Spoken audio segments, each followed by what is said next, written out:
more likely than not, as we drink through our lives, we will get cancer and it'll be a driving cause. It's not only cancer, right? You don't have to just say, I'm not going to drink alcohol to prevent cancer. It's everything. It is the forest fire in your whole body.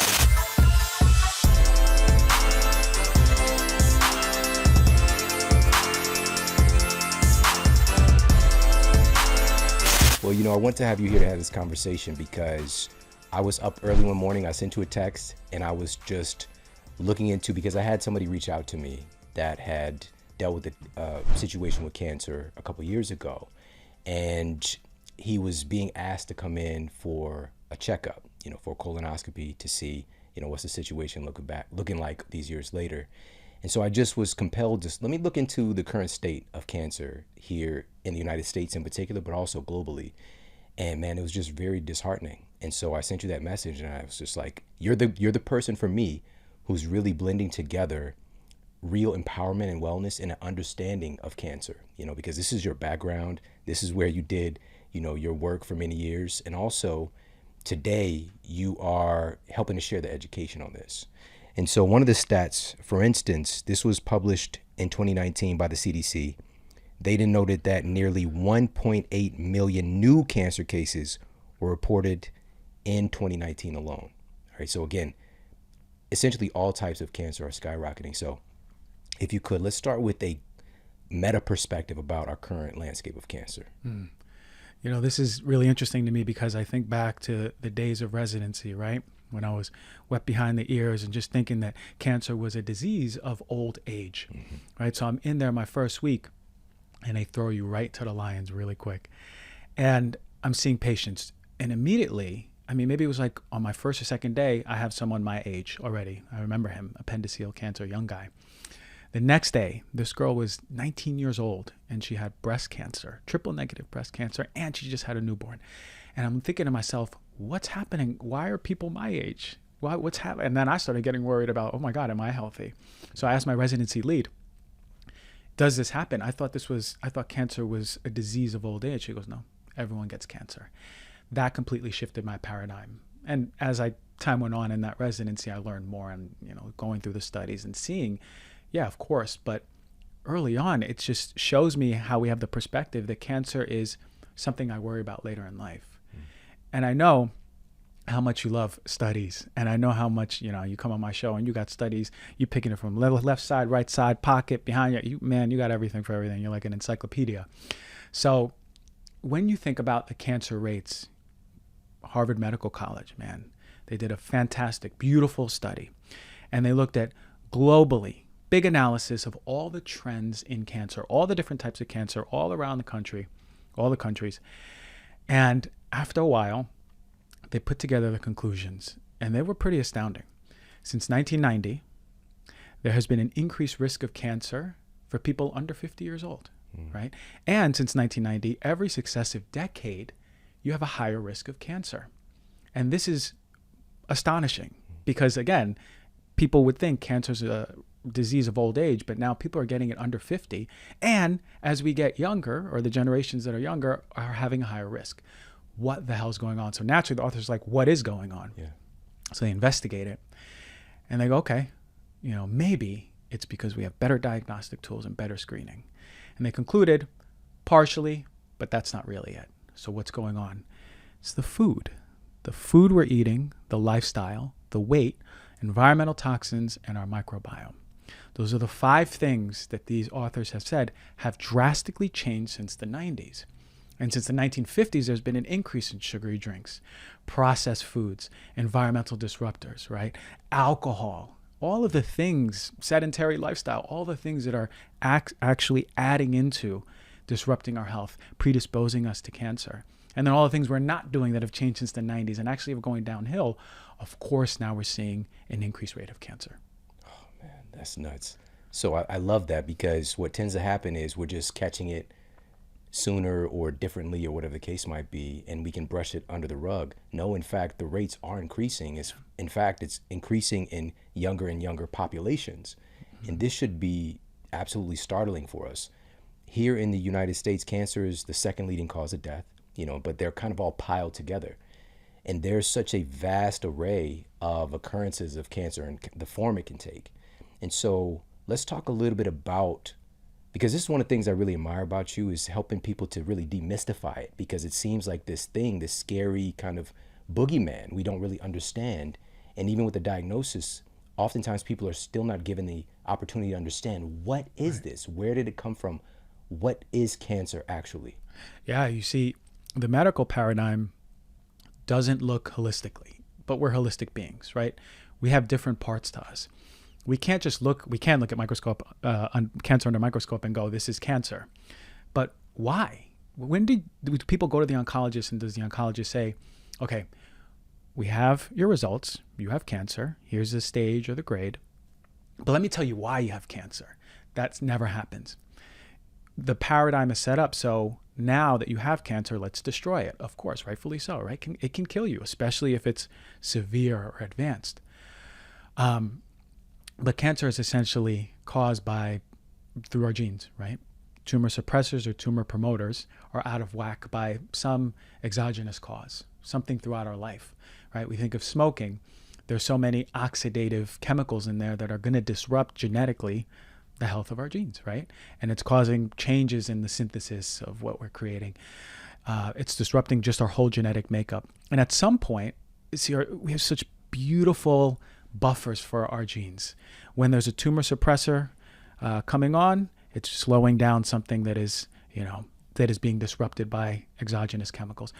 And then when something is pushing and driving tumor, we put on the brakes, right? We have brakes, checkpoints. Mm-hmm. Sometimes throughout life, those checkpoints get destroyed and propagated over and over, where it's starting to create an aberrant growth of cells. And this is essentially what happens with cancer. There's a genetic mutation, a defect, that is giving the signals to the cells, keep growing, keep growing, keep growing. It's unstable. But why? Why? What about even more so prevention? Because we know cancer is largely modifiable with risk factors, right? Diet, smoking, alcohol are massive things that we can do for our health to protect ourselves from getting cancer. And most people are going to say, well, my mom had breast cancer, so I'm going to get breast cancer.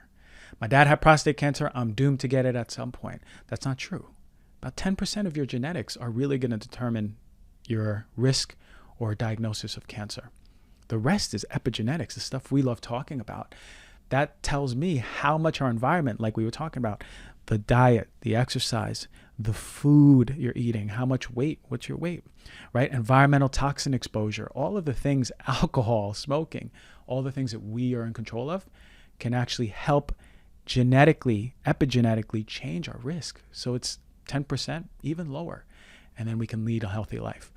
So unfortunately, that's where we are in oncology. It's a very different paradigm. This is the end stage manifestation of something that's been going on in your body for many years. Let's cut it out, let's burn it, or let's throw chemicals at it. The problem is that you can't do that, because we need to look at the soil. What the hell happened to the soil? Why are there weeds growing? Instead of doing this intervention, we can do that. But now the next step is, when you go home and you're cancer-free, quote unquote, let's fix that soil that caused the cancer.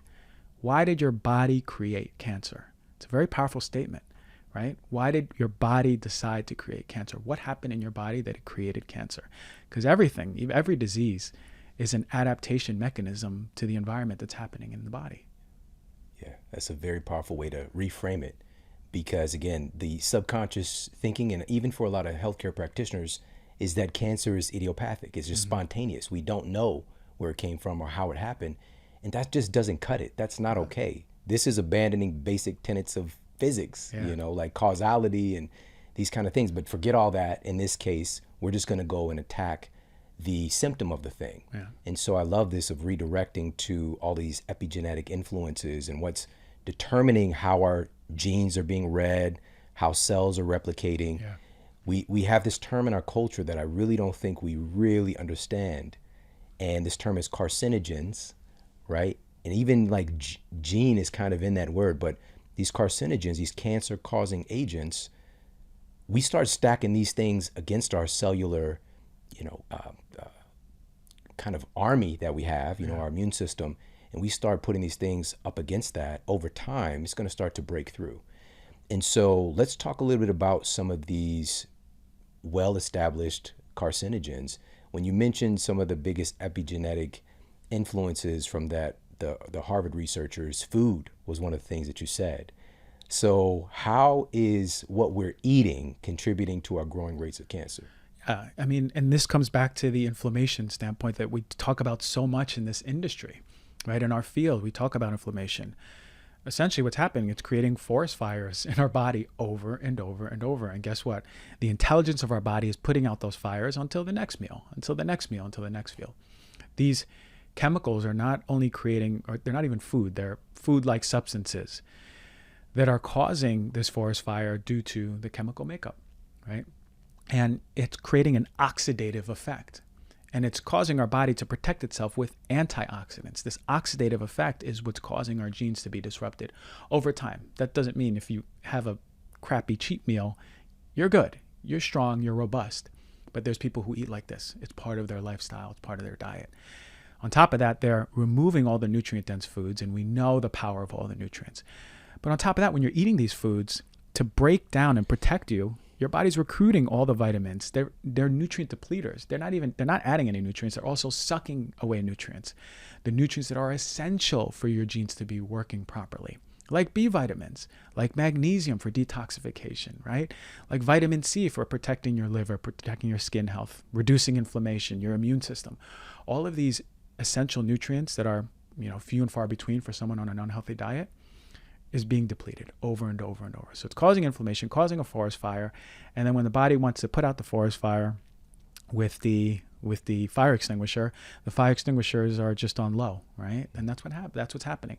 And that environment is creating the perfect environment for genetic damage and then the propagation of cells into a tumor. All those fire extinguishers are shooting out cheese whiz. Cheese whiz at this point, in man. some cases, yeah. You know what I mean? Yeah. So let's talk a little bit more about this connection with food and our immune system in particular, because one of the things that I did learn about in school, fortunately, just a tad bit, was this connection with the immune system and cancer, and there being some kind of breakdown there. But again, we're not really detailing how it happened, but it's just a part of the process. Yeah. One of the revelations I've been trying to push in the culture is that our immune cells are literally made from food. Yeah. They're made from the food that you give your system. And your body, the human body is resilient. It can do a patchwork job. It can kind of make something out of nothing in some aspects and do the best it can. But if we're depriving basic things that our immune system is made of, but not just that, how it's communicating with everything, I would imagine that that's going to, because with that process of the cell continuing to grow, isn't it the immune system that's going to kind of step in there and keep that process in check? Yeah, for sure. I mean, that is the signal. The immune system goes, okay, here's an aberrant cell. Here are cells that are growing together uncontrollably. Let's just kill it, because you got cancer cells. I got cancer cells. We all have it under control, right? Our body's taking care of it. Our immune system is, we good. It's fine. When it's out of control because a lifetime worth of epigenetic disruptions, then the immune system goes, holy moly, this is not the size of a beach ball. It's the size of, the Empire State Building. Now, how are we going to take care of this? So the immune system plays an essential role. And the immune system is disrupted by many things. But one way that we can strengthen it and build that resiliency is through eating healthy. We know this, right? Food gives the signals to our body, those blueprint, that information to go, okay, let's strengthen ourselves. Let's strengthen our cells. Let's stimulate the stem cells for immune cells to grow, to strengthen more killer cells, right? More beta cells. Our body's working, functioning, resilient, right?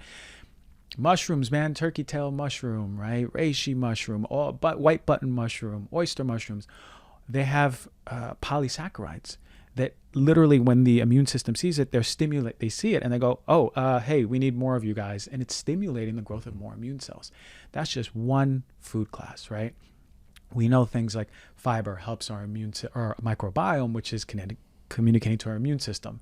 More immune cells, stronger immune cells, reducing inflammation. This is why I love fruits and vegetables, man. This is like, I try to get them into every meal or throughout the day, because I know each one has a profile different from the other as far as colors of the rainbow, right? So one is going to give me these antioxidants. The other one is really going to give me this nutrient-dense, high vitamin C. So I know I'm going to feed my immune system. Go back to that, right? The other one's going to be full of fiber. I know I'm feeding my microbiome. Yeah. This is why we need variety. You know, back when I started really trying to eat healthy, I ate the same things pretty much every single day for like a year. And I was like, I feel healthy, but I don't feel healthy. Why am I sick? Why do I keep getting sick? And I took a blood test, and I saw that I was like depleted in like B vitamins, certain B vitamins, certain omegas, right? And that's why we need that variety to help not only our immune system, our microbiome, our detoxification system, antioxidants, reducing inflammation. It's essential for all of our organs, the variety. That's deep, man. I feel healthy, but I don't feel healthy. It's just a kind of little bit of out Right. of your body in a sense. Exactly. Which leads to another carcinogen that you've been talking a lot about, and it's really remarkable to see it, alcohol.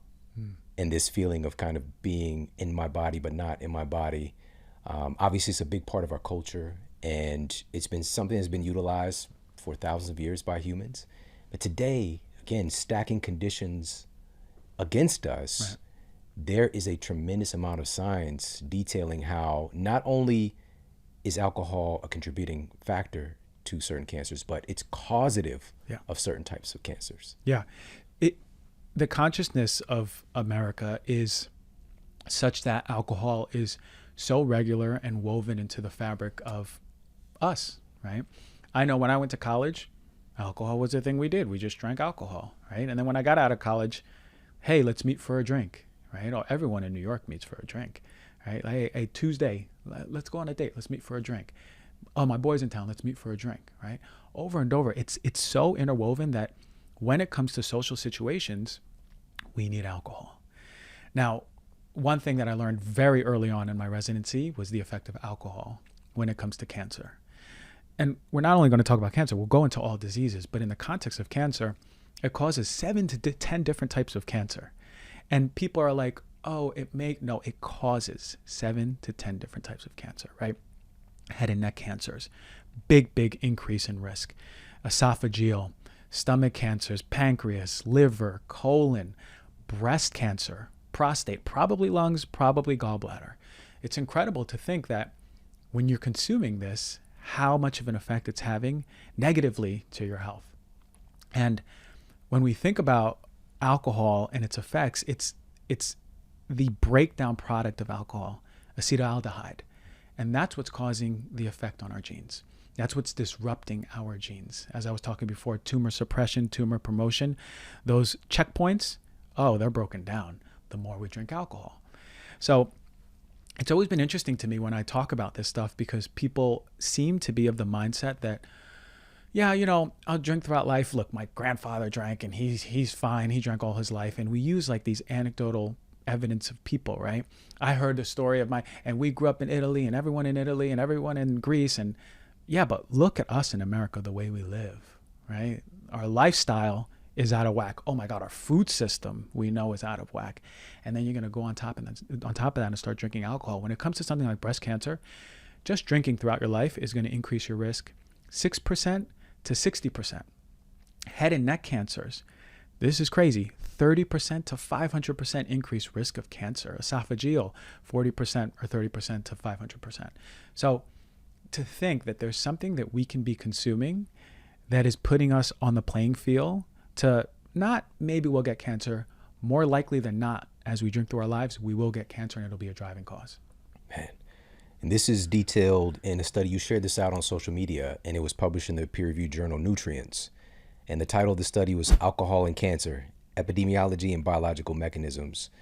And as you just mentioned, in the report, the researchers concluded that almost 5% of all cancers are caused by alcohol. To say, again, not correlated, cause. That's really, like, for me, I hadn't seen anything like that created such a direct connection. Yeah, and we think about, smoking as being the number one modifiable thing, but diet and exercise and alcohol are right there together, right? So to think that so many cancers, 5%, do you know how many people get cancer? 5% of that, it's incredible to think. And it's not only cancer, right? You don't have to just say, I'm not going to drink alcohol to prevent cancer. It's everything. It is the forest fire in your whole body. We know that it affects your brain. We know that it affects your HPA axis in your brain, right? So your hormones are being disrupted. Fellas out there, testosterone, that's the fastest way to drop your testosterone. Women and fellas, increasing your estrogen, right? So now we see women with period pains, fibrocystic breasts, uterine fibroids, acne, all being caused by the disruption of the HPA axis in the brain, manifesting as hormonal issues. Heart rate variability, your measure of stress, that goes down. Blood pressure goes up, right? We see the effect on our microbiome, leaky gut. That's the forest fire in our microbiome. Leaky brain. We know, right? We know that alcohol, one of the tissues in our body, the organs in our body that are most affected by alcohol is our brain, right? A very fast way to cause inflammation, neuroinflammation in the brain. So we look at the big picture of alcohol, and there's a lot of people, again, back to those people who say, you know what, wine's the best thing. I'm going to drink wine. My grandfather's from Sicily, and he drank all the wine, and there's resveratrol in it, so that's fine.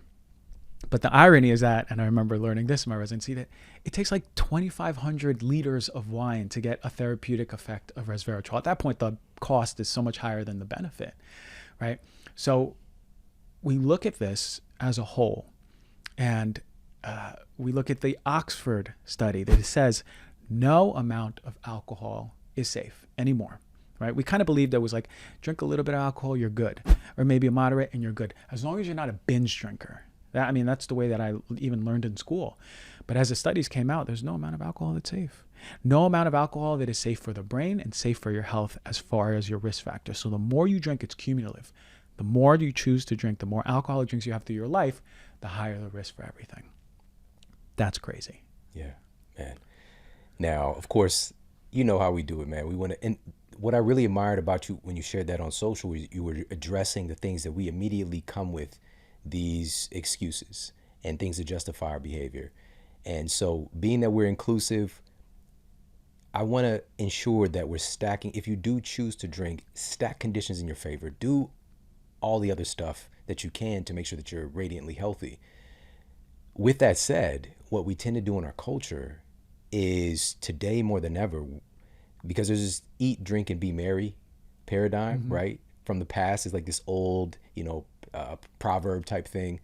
Today, it's more so escape my life, and or deal with anxiety and stress and things like that. We tend to, especially during the past couple of years, lean towards alcohol. Obviously, sales skyrocketed, and so did deaths from alcohol consumption, coincidentally. And even the state in which we're doing this stuff, like we're stacking conditions against us. So again, we're not here to just make up this facade that this is a health food. It's not. And we got to stop lying to ourselves, number one. And number two, again, whatever choices we make, this doesn't mean you can't eat a Twinkie. You know a Twinkie's for you. Right. It's terrible. But stack conditions in your favor. Be as healthy as you can.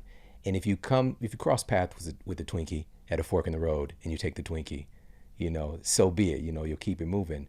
But, that's the bigger mission that you have. And I love that about you, because you shoot it to people straight, and you're giving people tools to help to stack conditions in their favor. 100%. And when I say all this about alcohol, this is the informed consent part. This is, hey, here's everything you need to know about alcohol. What you do is what you do. Actually, I don't care what you do. I hope that you choose better for your health, but I can't force anyone to do anything. This is just for you to know, because most of us don't know. You said deaths, 95,000 deaths in the United States due to alcohol, 3 million worldwide. It's a huge cost to families, to each other, to our own health. The Lancet study in 2010 looked at, they wanted to gather everyone. I'm going to go into, blue zones in a second. I want to talk about that for a sec. But the Lancet, they did the study, and they had all of these scientific experts, right? All the experts when it comes to drug addiction. And they looked at alcohol and stacked it up against all the other drugs. Now, it's more readily available. We know this. But when it comes to the parameters they use, they had 16 different parameters. And what is the effect of alcohol on the person and society, right? And the person, really, meth was a tough one, heroin, crack cocaine.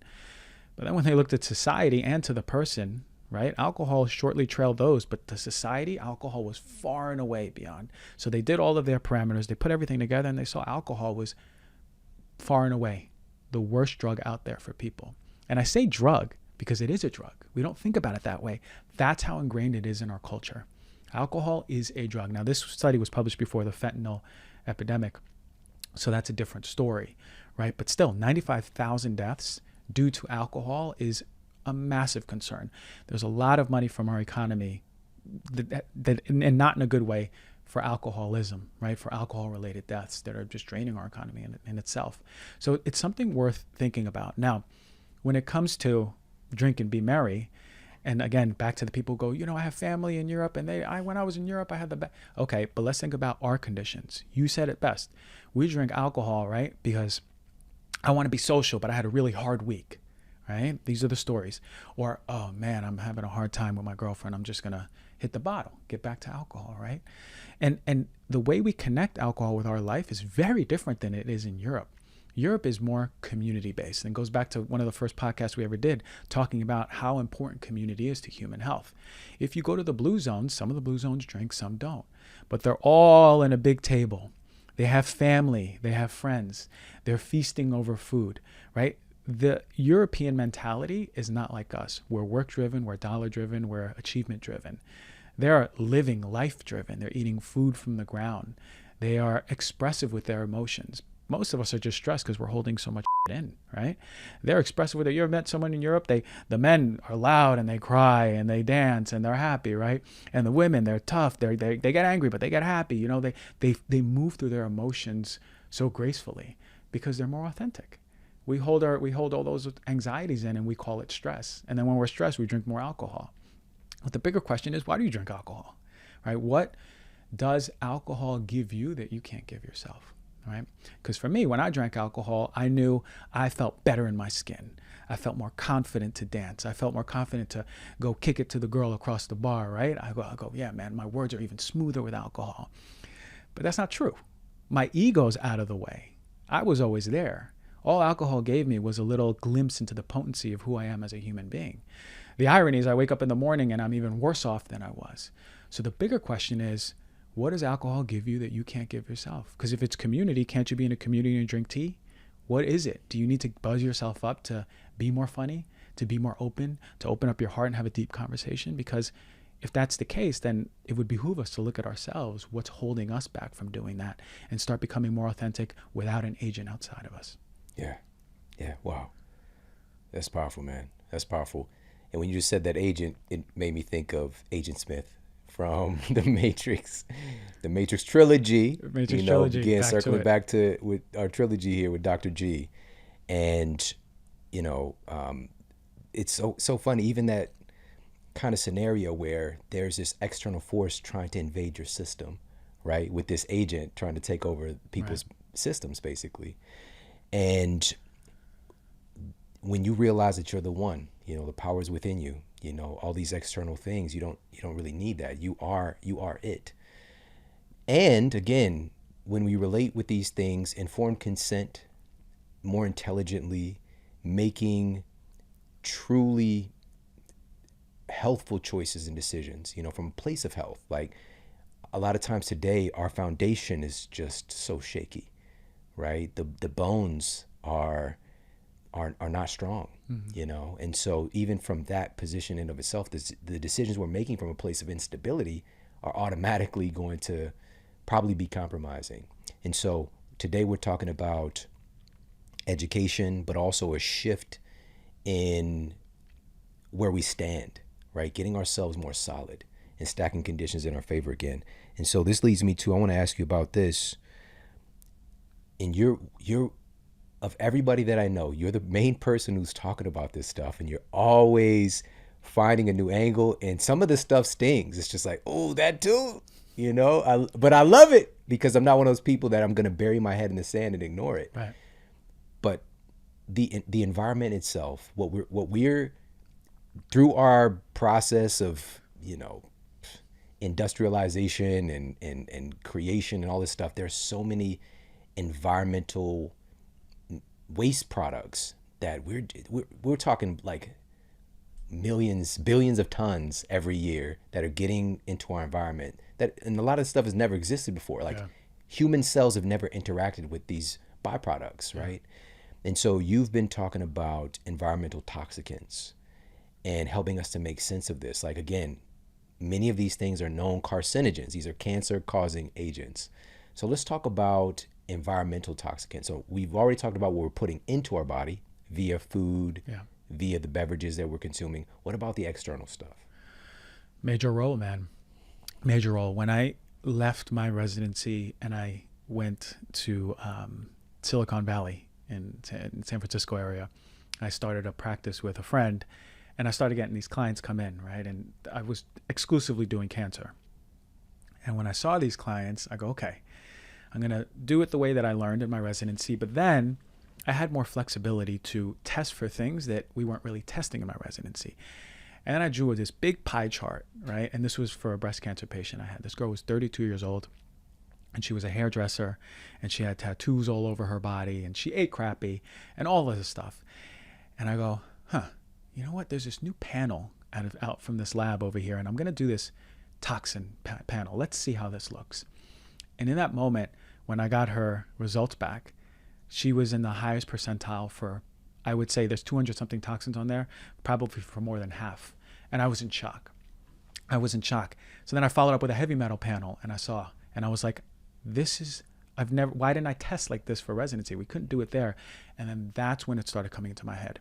There's a giant piece of the puzzle, or the pie of cancer, that has to do with environmental toxins that we're not talking about. It's not on the forefront. Now, if you go back to that Harvard study I was talking about that increases the risk of cancer, they mention environmental toxins being one of the 5 things. So why don't we talk about it more, right? And I think for us, it becomes overwhelming. So we kind of, like you said, put our head in the sand, right? Because we can come into this studio and then go to another studio. You come to my studio, there's stuff in the air. We're breathing it in. We're eating food and nothing's going to be perfect. We're drinking drinks and nothing's going to be perfect. We're putting stuff in our skin. It ain't going to be perfect. So we sort of get overwhelmed and we go, how do I control this? And in many ways, it's hard to control, right? Oregon just sued, I believe it was 3M for Teflon or PFAS, and completely just putting them out knowingly into the wilderness in Oregon. And now it's adulterated with these chemicals that are what are called forever chemicals, meaning they last thousands of years. And they sued them for like $250 million or something, and they won. And so it's in the environment, it's everywhere. What the hell do we do? Now back to this client. I thought to myself, okay, what chemicals are in the hair salon? And I started looking at the occupational hazard. And then when I wrote down all the chemicals, they were right there in front of me in her sheet. I go, this woman's been working for 10 years at a hair salon, eating crappy, tattoos from her neck to her toes, heavy metals. Of course she has breast cancer. So we think about the whole of environmental toxins. What do they do? Well, we're exposed to them through our food, through our water, through our skin. We breathe them in. Our body's super equipped. It is so resilient and sophisticated. The liver, the kidney, we poop, we pee, we breathe, right? Comes through our skin. And these toxins should be in and out.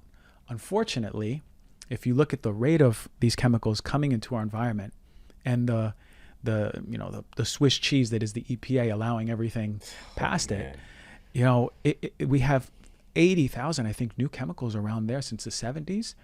Most of them, I think 12 or 18 are regulated.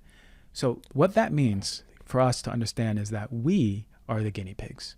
We are the lab rats for these chemicals. And the irony is that a lot of these chemicals, when they say it's regulated, we tested for it, a lot of these companies self-test for it, which is a conflict of interest in itself.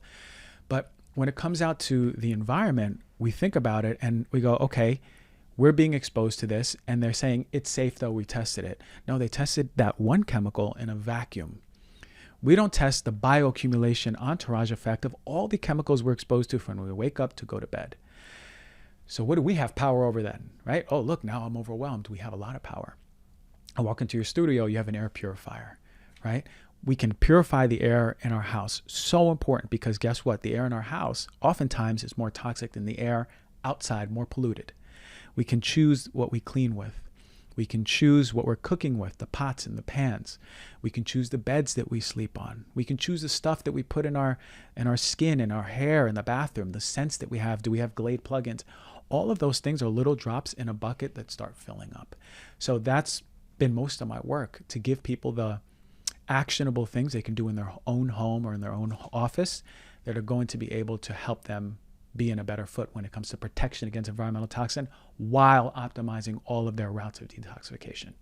Oh man, so smart. So you mentioned the indoor air quality being worse, significantly worse than outdoor air quality. 10 to 100 times more. Even in a city that is high in air pollution? Yeah, even in a city that's high in air pollution, right? And something like LA, which is high in air pollution, even the inside air, for the most part, especially when you're cleaning, is going to be more toxic, especially if you're using bleach, right? So, look, I grew up in a household where we used bleach, we use Fabuloso, right? All the things that you see in the bodega, all the colored stuff, right? We had all the scents, the plugs, the candles, right? I had asthma as a kid. I had eczema as a kid, right? I had a really poor attention span as a kid, right? How many of those were solely around just what I was exposed to every single day, and we didn't know? And this is where education comes in. Because for us, when I was young, it was a cost-effective thing. But guess what? We can make stuff at home now.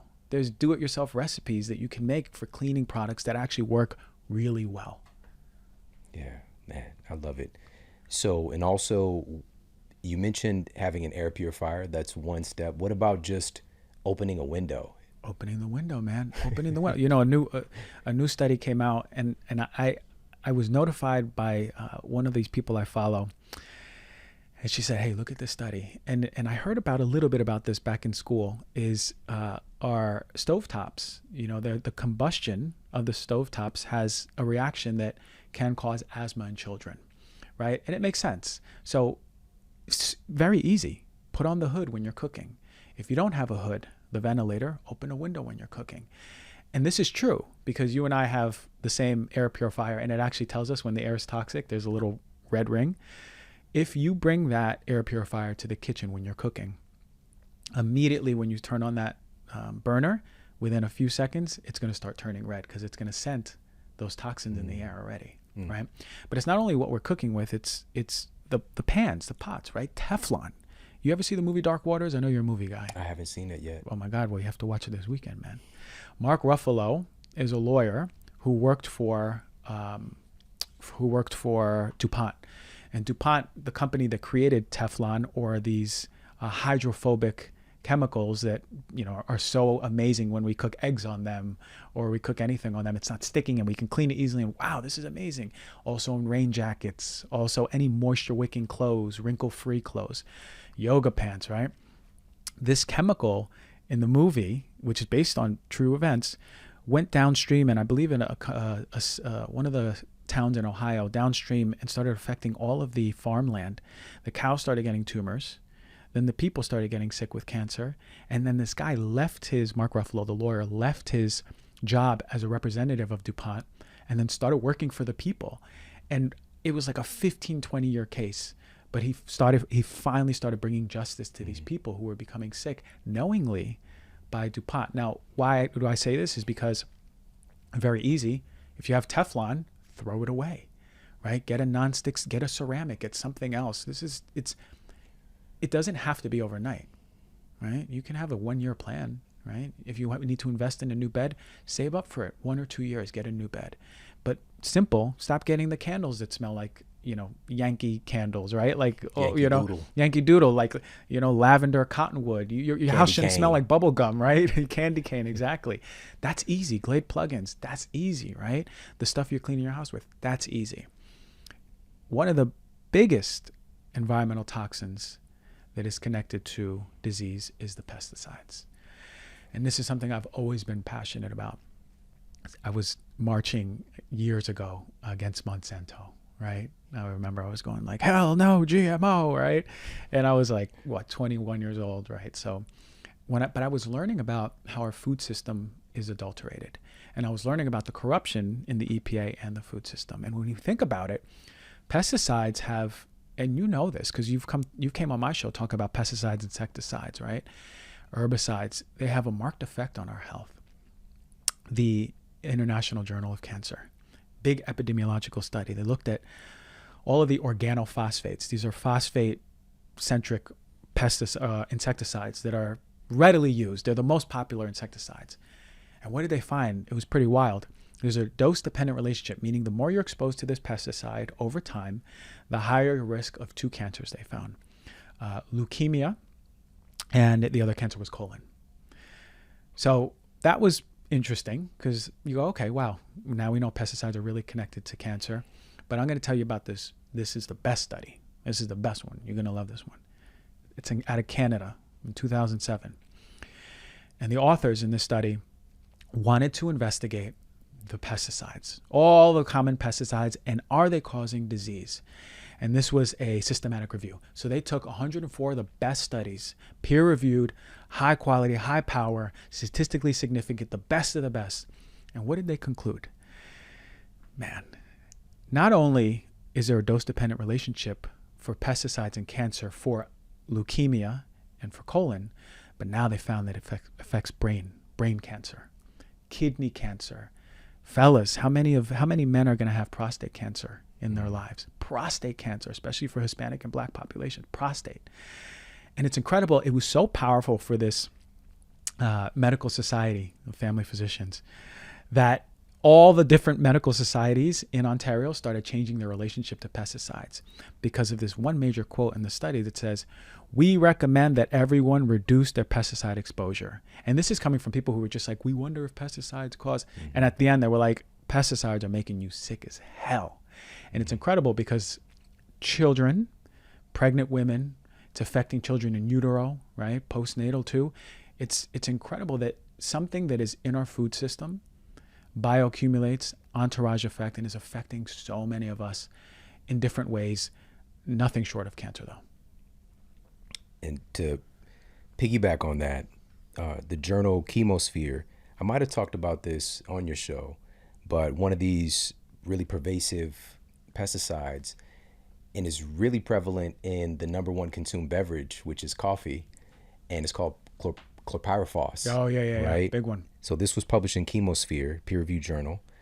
And these researchers found that, here's what they said, chlorpyrifos can promote obesity and insulin resistance through influencing gut and the gut microbiota. So we know, and by the way, this was part of this trend of regrettable substitutions, where initially it was the pesticide DDT, which chlorpyrifos was invented to replace that, right? And DDT was invented to replace a series of toxic heavy metals. Mm-hmm. So it was lead, arsenate was being used as a pesticide, right? So this trend called regrettable substitutions. But to share, this is what you were talking about, because I don't think, we think about the Environmental Protection Agency, right? They're protecting us, right? Yeah. More than 34,000 pesticides derived from 600 synthetic chemicals are registered by the EPA for use in the United States. 34,000. These are all newly invented compounds, many of them carcinogenic and even obesogenic, as that study indicated. Yeah. And in addition, that's with the EPA. In addition, there's another loophole, and this is the Toxic Substance Control Act. There's another 85,000 more chemicals that are regulated separately that are in use in the United States, right? For as far as like pesticides and the growing of food, it's crazy. It's crazy to think, and the way I think about it, EPA, it's like just a bunch of blind sloths moving really slowly and signing papers that are already signed, right? They're already signed by corporations. You know, there was an investigation that interviewed, I think it was 25, 30 former EPA employees. All of them said the same thing. We're so much against the agribusiness, right? Agrochemicals, right? All of the chemicals that are being put into our food, there's tens and tens and tens of millions of dollars that the EPA has become pretty much powerless, right? And they're lobbying and they're dictating the way that it's going. In many ways, EPA has become negligent and sometimes even blatantly negligent. I did a whole show talking about something called the Monsanto papers. These are papers that were in discovery in court when they were being sued that needed to be revealed to the public. And my God, this was a huge report, and it contained emails, like very specific emails from higher ups, from scientists to scientists, scientists to higher ups, everything. And essentially what we know is Monsanto Bayer, now Bayer, who's responsible for glyphosate, one of the most potent chemicals, one of the most ubiquitous ones out there in our food system. My God, we find out that there's buyouts, right? There's study cover-ups. There's manipulation of studies. There's EPA turning the other way around when it comes to these studies. Monsanto at the time was totally manipulating the narrative as far as glyphosate being safe. We even find out that they know that glyphosate disrupts the microbiome. They know the mechanism of how they do it. They also know how it causes non-Hodgkin's lymphoma. They know the mechanism, the very thing that they're brought to court for so many billions of dollars for non-Hodgkin's lymphoma. In those discovery documents, I go, yeah, we know exactly how it happens. The way they manipulated studies was egregious, right? Yeah. They say glyphosate is not easily absorbed. And they said their skin studies show that, but their skin studies were cooked on cadavers with baked skin, right? So it's not going to absorb as much as live, supple, skin. So that's just one of the things, but a lot of money they put to buy out people. If you don't think there's corruption in the way that pesticides are coming into the EPA, then you're missing a big Titanic-sized glacier that's right there. It's the elephant in the room that we don't want to talk about, but the EPA is negligent, unfortunately. It ain't here to protect us. And unfortunately, money goes a long way when it comes to lobbying.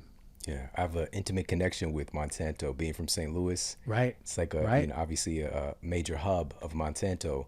And being in college at the University of Missouri, St. Louis, at the job fairs and things like that, so many of us as students want to get a job at Monsanto. It's like, wow. We're funneling people from universities into Monsanto and into Boeing at the time, right. But Monsanto was like, that's such a prize to be able to do that. Even me, just having my eyes on that, you're not thinking about all of this stuff. You're not aware of it. It doesn't exist. Yeah. And really having a big transformation with my health while in school and starting to get educated about some of this stuff and beginning to be of service and to work at the university gym and, helping faculty at the school and professors and fellow students and all the things. I became immersed in that world. And I happened upon some data regarding Monsanto, and I was just like so shocked. Like, so much of this is experimental, what's being put into our food supply. And right there put a red flag for me. I was always an analytical person, but it's just like for me, when I saw that, I was just like, shouldn't this take more time? Shouldn't we wait and see a little bit longer to see what the ramifications, potential problems could be? Because this is newly invented processes, the GMOs and all these different things. And so I was, taking a position of like cautious, right? Not like, okay, this is the end of whatever, but just being very cautious. And I remember bumping into this girl that I used to talk to at Shop and Save, right? Shout out to Shop and Save for everybody in St. Louis. And, I bumped into her maybe like a year after, like I transformed my health and I was just really more of myself. I was really walking in my purpose. And of course, that might have been attractive to her. He was like, what happened to you?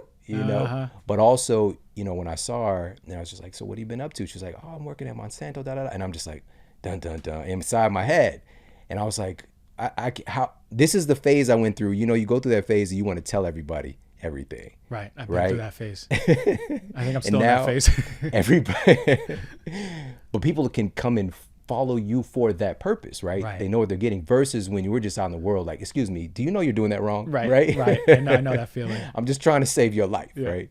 So I said the thing, I was like, that there's, and I think I pulled it up on something, or maybe I had something with me that I showed her, and she was like, that's just, what was the word she used? Something along the lines of like, conspiracy or something theory, like that. And I'm just like, well, in my head, I'm like, do you not know that you're a stormtrooper? Yeah. Now, you know what I mean? Like you're with the ops side, for real, Yeah. And so for me, I was just so startled that, I've got a piece of data right here that she's just like, her mind can't accept that it could even possibly be true. And that's okay. At the time, it wasn't okay, but today you have to understand that we're all operating from a place of identity. And so much of our beliefs are tied into who we believe ourselves to be, because she sees herself as a good person. She's not going to align with a company that's doing things harmful. And it's not that they're doing all things that are harmful. according to some people. You Yeah. know what I mean? We've got to be able to put this stuff into perspective to have healthy conversations. The best way to invite people in, and you know this, you've developed this over time too, is to be inviting, is to be inclusive, is to get folks to ask questions within themselves. Just ask questions rather than you telling them the thing, right? She doesn't know she's on the Death Star. You know what I mean? And, and again, I'm making these Star Wars references. Another trilogy, multiple trilogies that came back with the other trilogy, right? Have you seen the new Matrix, the most recent one? I didn't like it. Oh, why'd you do it? I didn't like it. Oh, I was excited and I didn't like it. Man, I've just some stuff you gotta leave it alone. Yeah, leave it alone. As if you haven't seen the fourth Matrix, don't watch it. Don't see it. Keep that pure vibe cemented in your mind.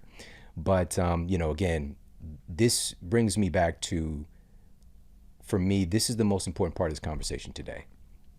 And it has to do with our beliefs. It has to do with our minds. It has to do with our mental health. This is the most overlooked aspect of all manner of chronic diseases, but in particular, we're discussing cancer today. Can you talk about how our minds and how our state of mental health plays into conditions like cancer? Yeah, I mean, this is what I'm most passionate about. To rewind back to that client I had who came in, and I was investigating what else is there to cancer. I was looking at that pie that I drew for her, and all the things that we know in the studies, right, that we know in science causing cancer, and then environmental toxins coming up. And one thing that I wrote was mind body, the connection between mind body, or mind being body, body being mind. But I didn't really go fully into that. I was like, environmental toxins, and I was doing tests on everyone. I was like, yeah, I knew it. I got the cure right here. And it helped a lot of people, a lot, but there's more. And as I transformed through my career, and I talked so much about environmental toxins so many times, I thought to myself, okay, we're not escaping these. I've taught everyone what they need to do in their homes or their offices or their new baby's room. We need to build our resiliency even more. And for me, fundamental to human health is our mental, emotional health.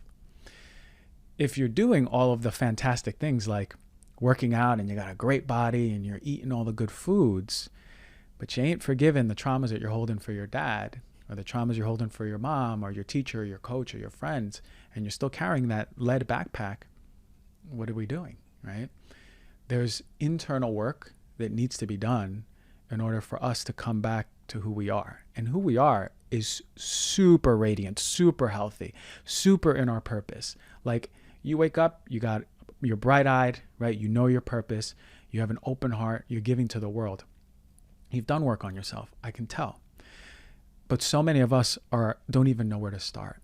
And you said something really important, and it was the word identities, right? And when I work with my clients to help them with their deep-rooted emotions that are downstream affecting their mental and then over time physical, it's always emotional, mental, and then physical manifestations.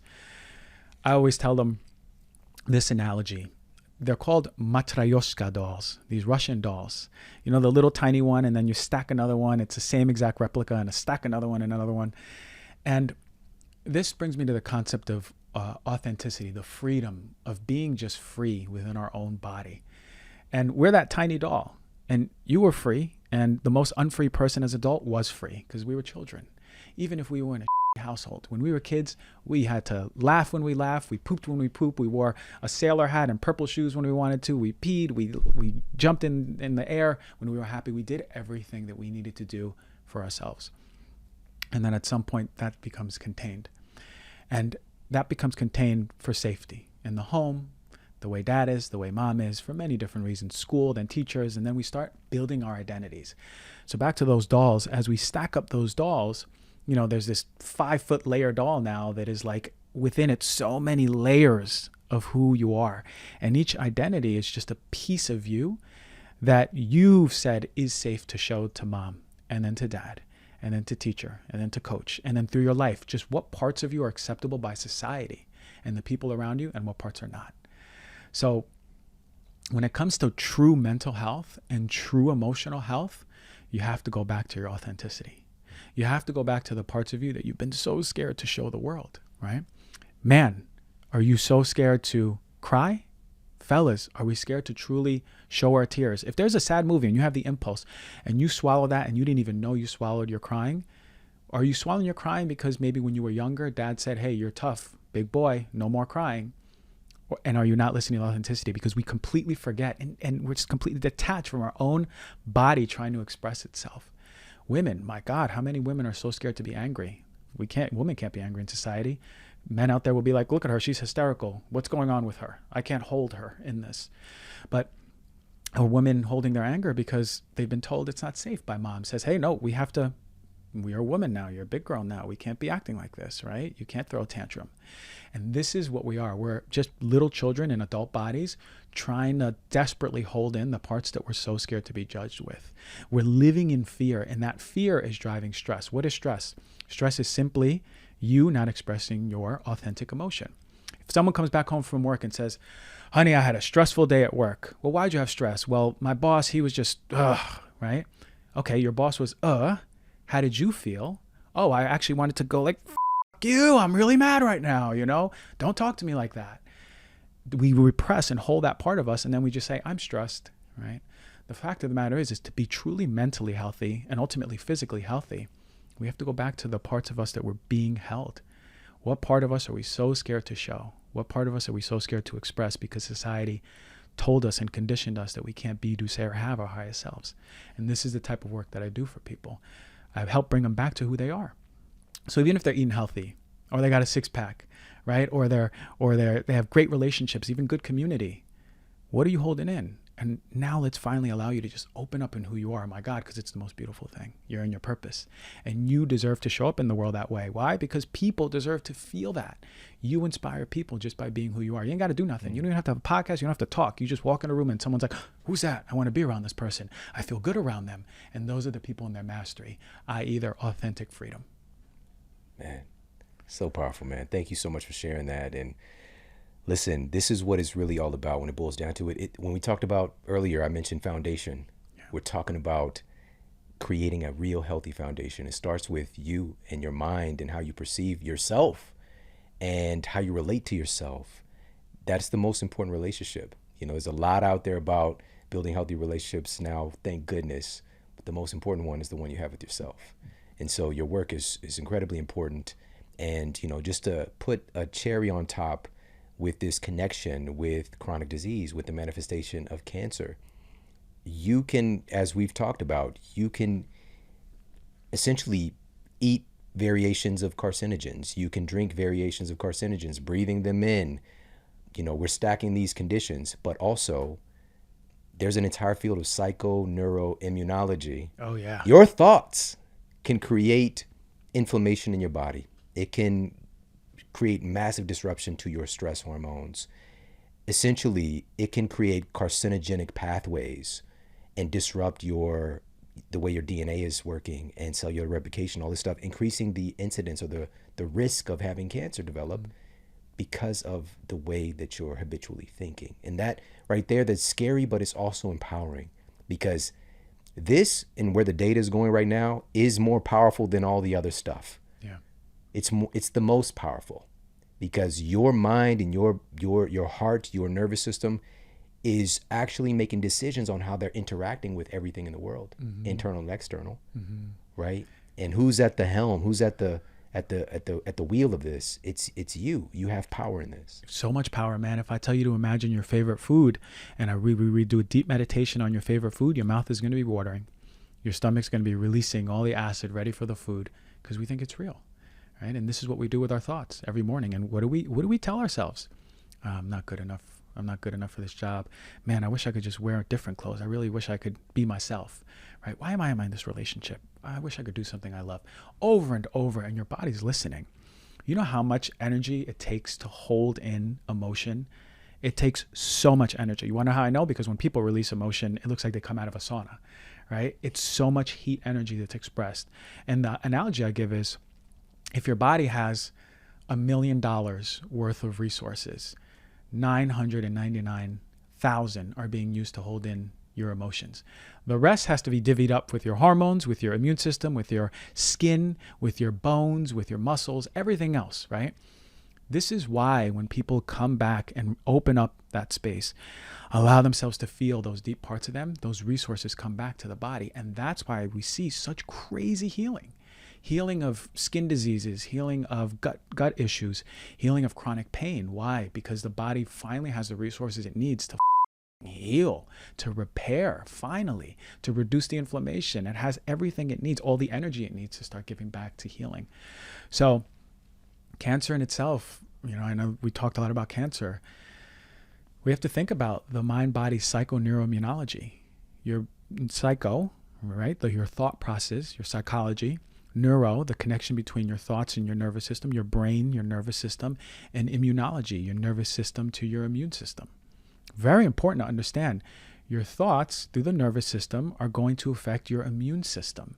So imagine if you're continuously getting sick, eating crappy foods, right? And you have cancer cells growing in your body. Your genes are being just disrupted all day, every day. And your thought processes are terrible about yourself. Imagine what your immune system is going, hey man, I'm just getting beat up left and right. Can you at least give me a good thought about myself? Can you just give me a yay, maybe you're good enough today?